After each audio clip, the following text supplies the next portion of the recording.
महाराज की जय।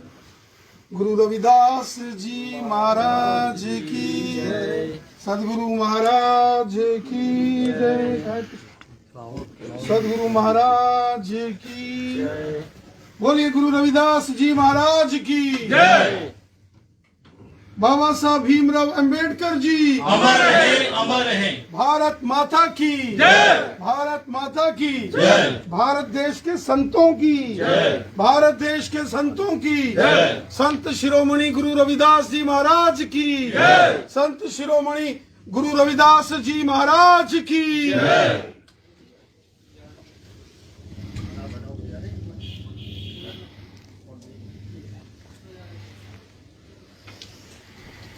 सभी साथी अपने अपने स्थान पर बैठेंगे और भोजन की व्यवस्था भी की गई है। मैं अपने अध्यक्ष जी से ये अनुरोध करूंगा कि हम सब बोलिए श्री गुरु रविदास जी महाराज की सभी हाथ खड़ा करके जोरदार जय घोष करें।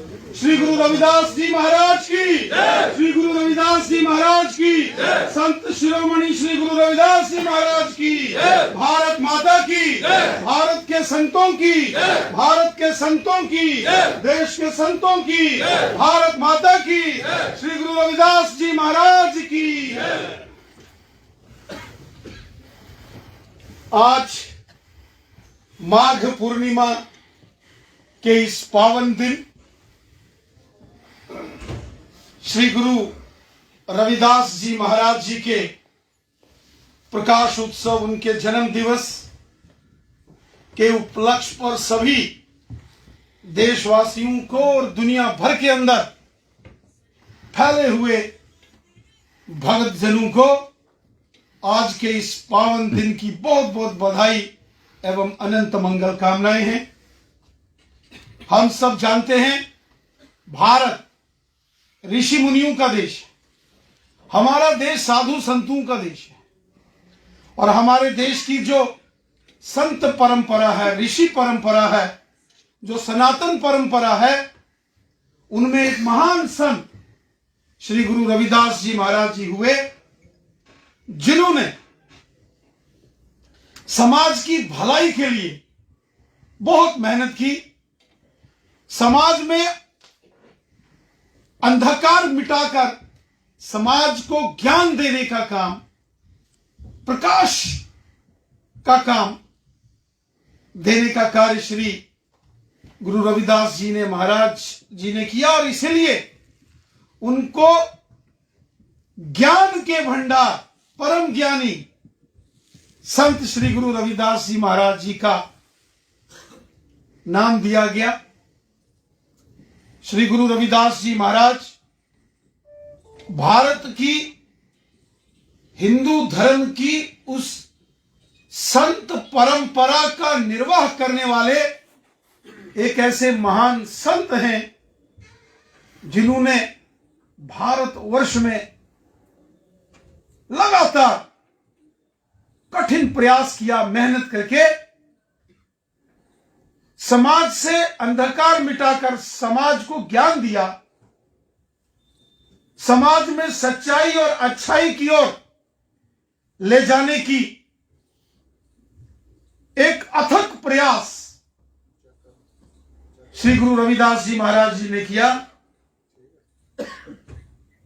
और ये गुरु रविदास जी महाराज जी के प्रयासों का फल है कि समाज के अंदर बहुत सारी कुरीतियां वो दूर हो गई। उन्होंने भारत के अंदर हिंदू धर्म के अंदर जितने अनुयायी उनको उन्होंने सत्य का ज्ञान दिया। अंधकार का मतलब होता है अज्ञान और प्रकाश का मतलब होता है ज्ञान। अज्ञान से ज्ञान की ओर ले जाने का कार्य, अंधेरे से प्रकाश की ओर ले जाने का कार्य संत शिरोमणि गुरु रविदास जी महाराज जी ने किया। आज माघ पूर्णिमा जो कि एक बहुत पवित्र दिन होता है के दिन श्री गुरु रविदास जी महाराज इस संसार में, इस पृथ्वी पर उन्होंने जन्म लिया था, वो अवतरित हुए थे और उन्होंने सच्चाई का, अच्छाई का, धर्म का प्रचार पूरे भारतवर्ष के अंदर किया और समाज के अंदर जो अनेक प्रकार की कुरीतियां थी, अंधविश्वास थे, उनको समाप्त करने का बीड़ा उन्होंने उठाया। उन्होंने कहा जो भगवान श्री कृष्ण जी ने गीता में कहा, श्रीमद् भागवत गीता जी के अंदर एक श्लोक आता है, ईश्वास्यमिदं सर्वयत् किंचित जगत्याम जगत, के ईश्वर भगवान इस जगत के कण कण में विद्यमान है। और इसी गीता के श्लोक को चरितार्थ किया श्री गुरु रविदास जी महाराज। उन्होंने कहा अगर भगवान, इस कृष्ण जी ने कहा कि ईश्वर इस जगत के कण कण में है, तो ईश्वर संसार के हर प्राणी में, फिर प्राणियों में भेदभाव नहीं हो सकता है, फिर प्राणियों में जाति का भेदभाव नहीं हो सकता है, सवाल ही पैदा नहीं होता है। और यही पुरातन जो हमारा वैदिक धर्म है, जो हिंदू धर्म है, यही तो कहता है धर्म के अंदर किसी भी प्रकार जातियों में विभाजित करके समाज को अलग करने की कोई परंपरा या प्रथा नहीं। आपने रामायण के अंदर देखा होगा, जब भगवान श्री राम वनवास जाते हैं तो जैसे ही वो गंगा नदी पार करते हैं तो केवट जी आते हैं। तो केवट जी तो बड़े ज्ञानी, और केवट जी ने अपनी श्रीमती जी को बोला ये तो सौभाग्य है, ये गंगा जी क्या, ये तो सातों समुद्र एक पग में पूरा कर ले, लेकिन ये चूंकि मानव के जीवन में है तो इनको मर्यादा अनुसार चलना है, ये हमें मौका है, चल भाग जल्दी आ। उन्होंने कहा नहीं नहीं, उन्होंने कहा नदी पार करनी है, उन्होंने कहा नहीं, पहले एक बार ये आपके श्री चरण स्पर्श करने। और जब गंगा नदी पार करने के बाद गए तो वहां के जो राजा थे वो वनवासी थे, आदिवासी क्षेत्र के रहने वाले। और जब वो वहां रामचंद्र जी के मित्र थे तो वो उन्होंने महर्षि भरद्वाज जी के आश्रम में गए। और जब महर्षि भरद्वाज जी के आश्रम में गए तो ऋषि महाराज जी ने 2-3 वहां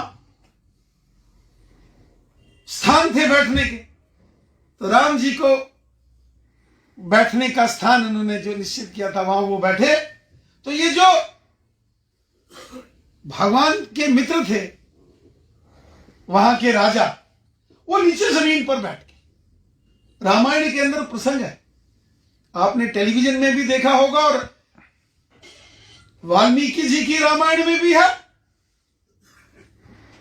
और तुलसीदास जी की रामचरितमानस में भी है।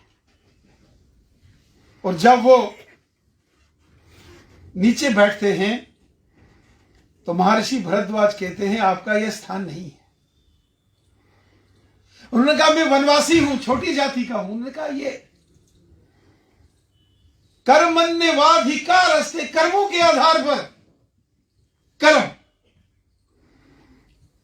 कर्म से ही व्यक्ति महान बनता है और अच्छे कर्म करने से व्यक्ति महान बनता है।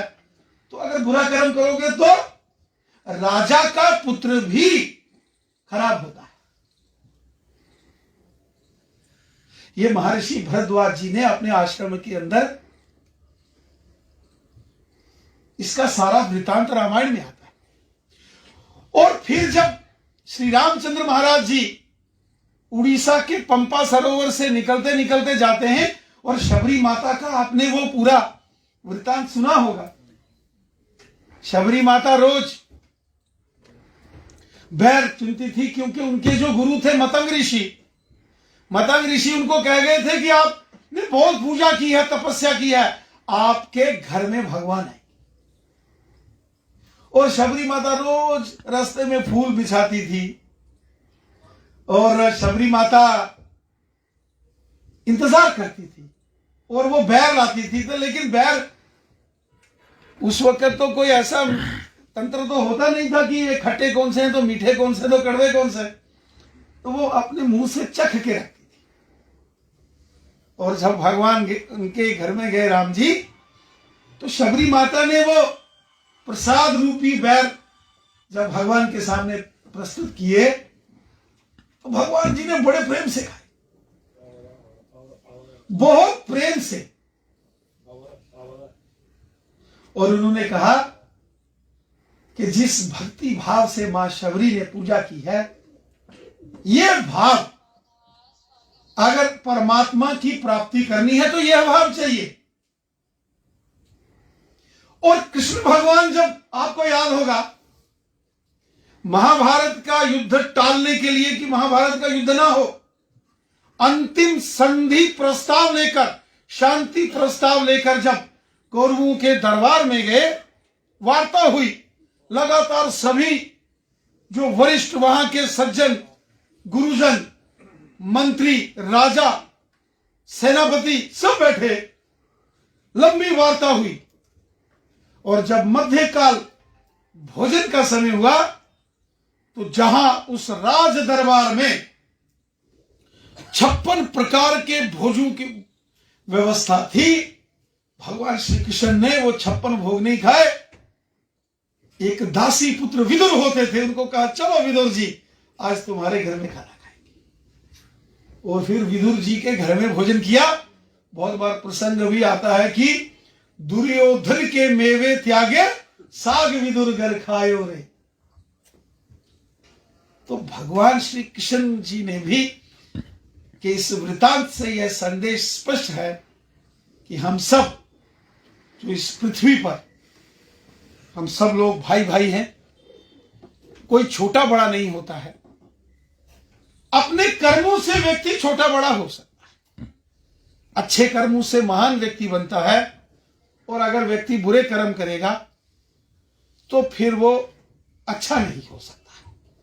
यह संदेश जो रामायण काल में भगवान श्री राम जी ने अपने जीवन काल में दिया, जो श्री कृष्ण जी ने द्वापर युग में अपने जीवन काल के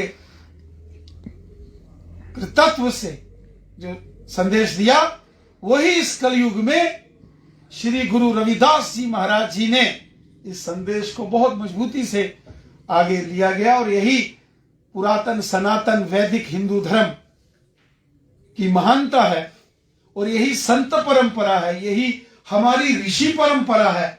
हम सबको अपना मानते हैं, और उसी प्रकार हमारे माननीय प्रधानमंत्री मोदी साहब भी जब प्रधान सेवक के नाते से उन्होंने प्रधानमंत्री की शपथ ली, उनका नारा आ गया, सबका साथ, सबका विकास, सबका विश्वास और सबका प्रयास। और फिर इन्होंने नारा दे दिया, एक भारत श्रेष्ठ भारत। ये भारत सबका। बीच में एक कालावधि, एक कालखंड ऐसा जरूर आया जब हमारे हिंदू धर्म में जाति प्रथा के आधार पर बहुत सारे समाज में वैमनस्य पैदा कर दिए गए, बहुत सारी कुरीतियां समाज के अंदर। लेकिन ये वो काल था जब देश के अंदर अंग्रेजों का, शकों का, हुनों का, पुर्तगालियों का, मुगलों का, उनका राज था। और अंग्रेजों की तो नीति थी डिवाइड एंड रूल पॉलिटिक्स, समाज में दूरियां पैदा करना,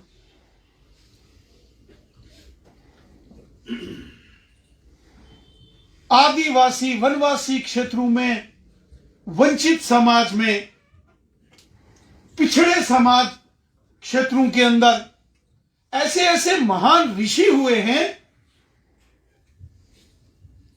अब गोस्वामी तुलसीदास,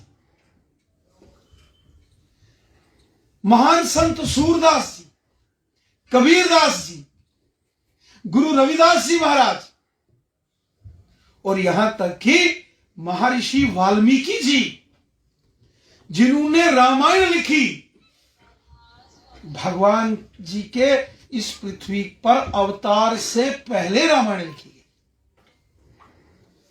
जब भगवान श्री राम लंका में प्रवेश के लिए समुद्र के रास्ते जाना चाहते थे, सेतु का निर्माण होना, पुल का निर्माण हो, सेतु, राम सेतु, जिसका नाम आज भी नासा ने उसको निकाला है सैटेलाइट से, रामेश्वरम से श्रीलंका के बीच में धनुष कोटि, जो रामेश्वरम तमिलनाडु समुद्र के किनारे है, वहां से शुरू होता है। और जब श्री राम लंका में प्रवेश के लिए उनको सेना सहित जाना था, तो लक्ष्मण जी ने कहा, एक वाण निकाल के आप समुद्र को सुखा के जाइए। तो प्रभु श्री राम जी ने कहा, नहीं लक्ष्मण, ऐसा नहीं हो सकता, क्योंकि वाल्मीकि जी लिख कर गए हैं कि श्री राम सेतु का निर्माण करके लंका में, तो सेतु का निर्माण करना पड़ेगा। कुछ एक लोगों ने कहा, यह कैसे हो सकता है कि वाल्मीकि जी ने पहले रामायण लिख दी? तो दूसरे ने जवाब दिया, घर में कोई मकान का नक्शा पहले बनाते हो कि मकान पहले बनाते हो तो नक्शा बाद में बनाते हो? या कोई प्ले बनाना हो या कोई डॉक्यूमेंट्री बनानी हो, वो बनाने के बाद लिखी जाती है कि पहले लिखी जाए? इस प्रकार ये हमारी महान ऋषि परंपरा, महान सनातन परंपरा है, जिसके अंदर महान संतों ने जन्म लिया है, जिनमें